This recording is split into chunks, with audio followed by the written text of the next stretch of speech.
Commission ने जो audio leaks में ये सारी चीज़ें सामने आई थी कि इलेक्शन कमीशन ने नून लीग के साथ और इनके साथ मिलके फैसला किया था कि जो हमारे हल्के कमज़ोर थे, जिधर वो समझते थे कि इनका कंबाइंड वोट बैंक हमारे से दुगना है, ये उन हल्कों के ऊपर उन्होंने इलेक्शन करवाया था।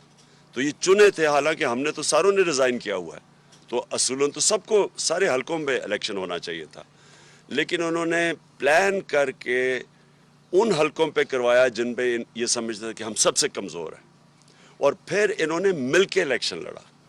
ये ज़रूरी है कि पहले तो जो पिछला 2018 का इलेक्शन था तो इन पे तो हर पार्टी का कैंडिडेट था, इस बार इन्होंने जॉइंट कैंडिडेट खड़ा किया, और फिर जिस तरह ये इलेक्शन करवाया गया, यानी डेट्स चेंज होती गई, हम तैयारी करते थे, फिर वो डेट चेंज हो जाती थी, फिर पता चला पिछले संडे जी वो अब कराना नहीं चाहते कि जी पुलिस नहीं है। अच्छा, पहले फ्लड का कह दिया, हालांकि फ्लड आया ही नहीं था इन इलाकों में जिधर इलेक्शंस हो रहे हैं, और उसके बाद फिर ये कहा कि जी हमारे पास पुलिस नहीं है। तो खैर वो मोमेंटम जो बनाना था कि जो आप कैंपेन करते हैं वो बना भी नहीं।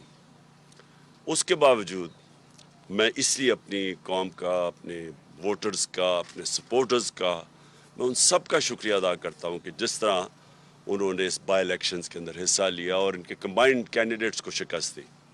और जो एक इलेक्शन मेरा जो हारा है कराची का, हमारे पास सारी एविडेंस है, पीपल्स पार्टी ने खुल के धांधली की वहाँ, जो पीपल्स पार्टी हमेशा सिंध में करती है।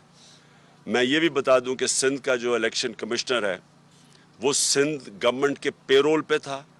इसके ऊपर हमने सुप्रीम जुडिशल काउंसिल में गए हुए हैं, और मुझे अफसोस से कहना पड़ता है कि इसका केस सुना नहीं जा रहा। ये हो ही नहीं सकता, ये गैर जानिबदार कैसे होगा कि अगर वो सिंध गवर्नमेंट के पेरोल पे है। और हमें ये पता है कि चीफ इलेक्शन कमिश्नर, वो ऑडियो लीक्स में ये भी आ गया कि ये नून लीग का ख़ास आदमी है, ये जो सिकंदर सुल्तान है, और हमें कोई इनके ऊपर एतमाद नहीं है। और ये जिस तरह सिंध का लोकल गवर्नमेंट इलेक्शंस हुए, 15% कैंडिडेट्स खड़े ही नहीं हुए, उनको डरा धमका के पुलिस का इस्तेमाल FIRs करके नहीं किया। तो ये जो हुआ है, मैं अब डिमांड करता हूँ इलेक्शन कमिश्नर से कि आपने डस्का का इलेक्शन, क्योंकि वहाँ कोई 22 पोलिंग स्टेशंस के ऊपर RO ने कहा था कि ठीक नहीं हुआ, तो आपने सारा 400 पोलिंग स्टेशंस थे री इलेक्शन करवा दिया था। जो कराची में हुआ इसके ऊपर री इलेक्शन करवाना चाहिए। अब मेरी दूसरी चीज़ जो इसके ऊपर मैं बात करना चाहता हूँ कि देखें, ये इलेक्शन नहीं था। मैं बार बार पहले भी कह रहा था कि ये इलेक्शन, ये रेफरेंडम है। रेफरेंडम क्यों है? क्योंकि वोटर्स को पता था कि हमने असेंबली में नहीं बैठना। इससे पहले एक KP में इलेक्शन हुआ था, कुरम में मेरे ख्याल में हुआ था, मलाकंड में नहीं, हंगू में हुआ था। हंगू में इलेक्शन हुआ, हमारे कैंडिडेट वफात पा गए। उधर भी वो कह के कैंडिडेट लड़ा था कि मैं असेंबली में नहीं बैठूंगा, और फिर वो जीता हमारा कैंडिडेट। फिर इस बारी हमने, सबको पता कि हमने इलेक्शन में नेशनल असेंबली में नहीं बैठना, तो पता था कि हम उनकी गलियां सड़कें वगैरह नहीं ठीक कर सकते। उसके बावजूद लोगों ने जिस तरह आके हमें वोट दिया है, इससे ये साबित क्या होता है कि कौम इस वक्त इलेक्शंस जा रही है। कौम इस असेंबली को नहीं मानती, कौम इस इम्पोर्टेड गवर्नमेंट को नहीं मानती। ये रेफरेंडम ये है कि पाकिस्तान, ये जो इम्पोर्टेड हुकूमत एक साजिश के तहत हमारे ऊपर मुसल्लत की गई, जो कि बाहर के डिक्टेशन के ऊपर चलती है, जो कि पाकिस्तान की खुददारी, हमारी खुद मुख्तारी, उसको कॉम्प्रोमाइज़ करके बैठी हुई है, जिसके लीडर्स 30 साल से चोरी कर रहे हैं, इनका पैसा मुल्क से बाहर पड़ा हुआ है, जिनके इंटरेस्ट ही पाकिस्तान में नहीं है, जो कि जब मौका मिलता है तो यहाँ से थोड़ा मसला आता है तो बाहर भाग जाते हैं, NRO लेके वापस आ जाते हैं। कौम ने इनको रिजेक्ट किया हुआ है, और ये बार बार सामने आ रहा है। हमारा जो पंजाब का बाई इलेक्शंस हुए 17 जुलाई को, उसमें भी ये रिजेक्ट हुए, और उसके अलावा भी जो कराची में बाई इलेक्शन और उसके बाद जो मलाकंड में हुआ, सब में रिजेक्ट हुए ये। और जो कल वर्डिक्ट है, جو بھی اس ملک میں قوتیں ہیں جو اس ملک کا سوچ رہی ہیں، یہ لوگ تو ملک کا نہیں سوچ رہے، کیونکہ ان کے پاس ان کا تو سٹیک، میں ریپیٹ کرتا ہوں، جن لوگوں کے اربوں ڈالر ملک سے باہر پڑے ہوں ان کو کیا فرق پڑے گا کہ پاکستان نیچے جا رہا ہے، روپیہ نیچے جا رہا ہے، معیشت نیچے جا رہی ہے، مہنگائی بڑھ رہی ہے؟ ان کا تو ایشو ہی نہیں ہے، ایشو تو پاکستانیوں کا ہے جو کہ یہاں جن کا جینا مرنا ہے، اور ایشو ان اداروں کا ہے جن کا سٹیک پاکستان میں ہے۔ تو وہ کیا یہ دیکھ نہیں رہی کہ یہ کیا ہو رہا ہے ملک کے ساتھ؟ کہ یہ ایک لوگ آتے ہیں، اربوں اربوں روپے کی ان کی چوریاں، ان کی کرپشن کیسز۔ میں 3.5 سال کہتا گیا کہ یہ میرے سے ایک ہی چیز مانگ رہے ہیں، NRO، اور میں نہیں دوں گا ان کو۔ میں 3.5 سال کہتا گیا۔ پہلا دن اسمبلی میں انہوں نے جب تقریر نہیں کرنے دی، میں نے کہا کہ یہ مجھے بلیک میل کر رہے ہیں NRO کے لیے، اور مجھے افسوس سے کہنا پڑتا ہے کہ ان کے پہلے جنرل مشرف نے اس ملک کو سب سے زیادہ نقصان پہنچایا ان کو NRO دے کے۔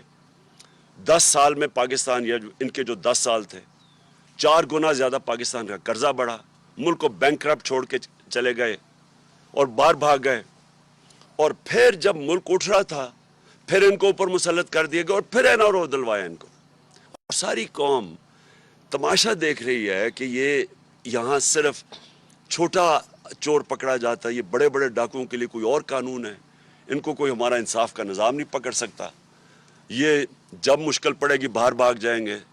اور ایسے باہر بیٹھے ہوئے ہیں بڑے بڑے محلات میں، جس طرح کہ ان کی پتہ نہیں کوئی باہر کون سی بزنسز تھی، سارا پیسہ چوری کر کے باہر لے کے گئے۔ تو قوم نے ریفرینڈم دے دیا ہے، قوم نے واضح بتا دیا ہے، ان لوگوں کو ریجیکٹ کر چکی ہے قوم۔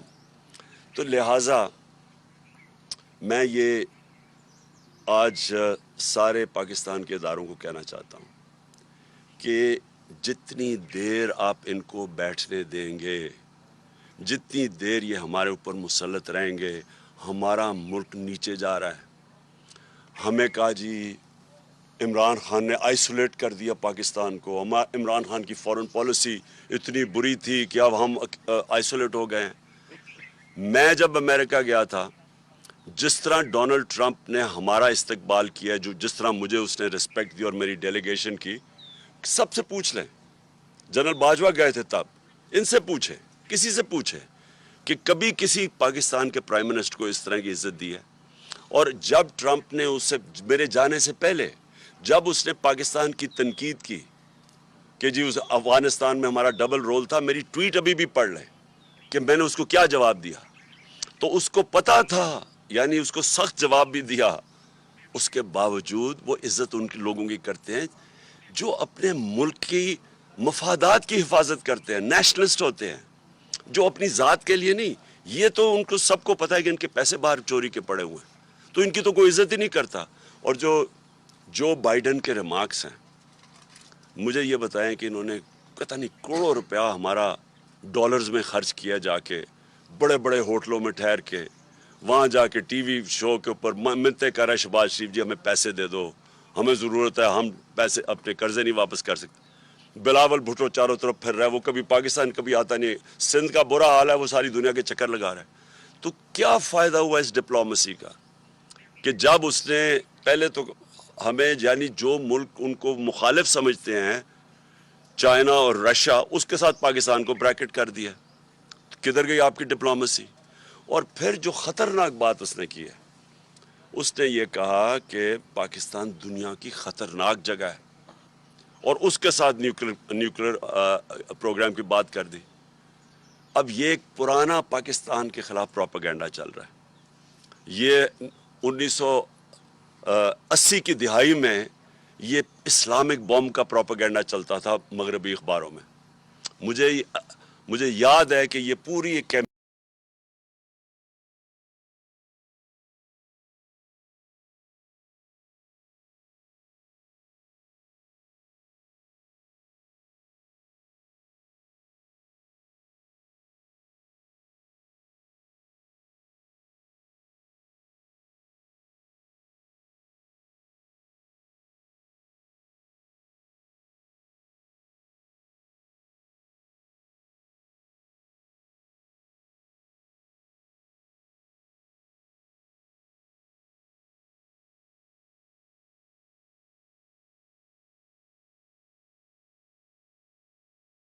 کہا کہ پاکستان دنیا کی خطرناک جگہ ہے اور اس کے ساتھ نیوکلر پروگرام کی بات کر دی.